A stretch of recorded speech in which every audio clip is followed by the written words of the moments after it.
হাসপাতালের মতো সংবেদনশীল জায়গায় বহিরাগতদের আনাগোনা নিয়ন্ত্রণ করতে এগিয়ে এসেছে প্রশাসন।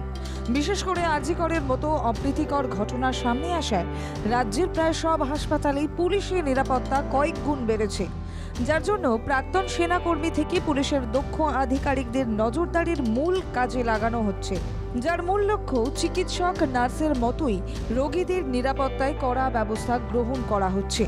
এর মধ্যে হুগলির ইমামবাড়া হাসপাতালের নিরাপত্তা কয়েক গুণ বাড়ানো হয়েছে ক্যাম্পে পুলিশের সংখ্যা, বাড়ানো হয়েছে সিসিটিভি ক্যামেরাও, যাতে নিশ্চিদ্র নিরাপত্তার বেষ্টনীতে মোড়া থাকে চিকিৎসার প্রাণকেন্দ্র।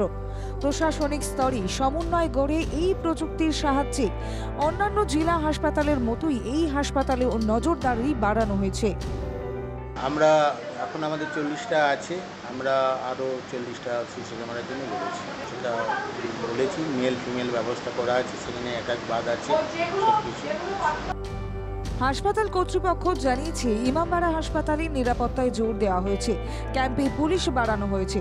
বর্তমানে 40টি সিসি ক্যামেরা রয়েছে হাসপাতালে।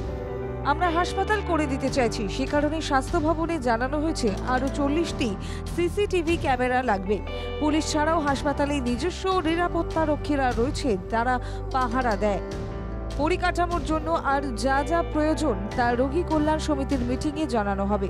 আন্দোলনকারী চিকিৎসক ও নার্সরা নিরাপত্তা বৃদ্ধির ঘটনায় সন্তোষ প্রকাশ করেছেন। তারা বলছেন, আগের তুলনায় নিরাপত্তার বহর বেড়েছে। পুলিশ আছে, তারপরে সিকিউরিটি গার্ড আছে, ভালোই দেখাশোনা করছে। এখন গেট পাস ছাড়া ঢুকতে দিচ্ছে না, আগের থেকে অনেকটা একটু সতর্ক হয়েছে, ভালো হয়েছে। কার্ড দেখে ঢুকতে দিচ্ছে, কার্ড ছাড়া ঢুকতে দিচ্ছে না। ইমামবাড়া হাসপাতাল ক্যাম্পাসের মধ্যেই রয়েছে নার্সিং ট্রেনিং স্কুল ও হস্টেল, সেখানেও নিরাপত্তা জোরদার করা হয়েছে। জেলায় জেলায় হাসপাতালের নিরাপত্তা রক্ষী ও পুলিশের সংখ্যা বাড়ার মতোই নিখুঁত চেকিংও চলছে, যাতে বহিরাগতদের আনাগোনা রোধ করা যায়। রাকেশ চক্রবর্তীর রিপোর্ট, বাংলা জাগো।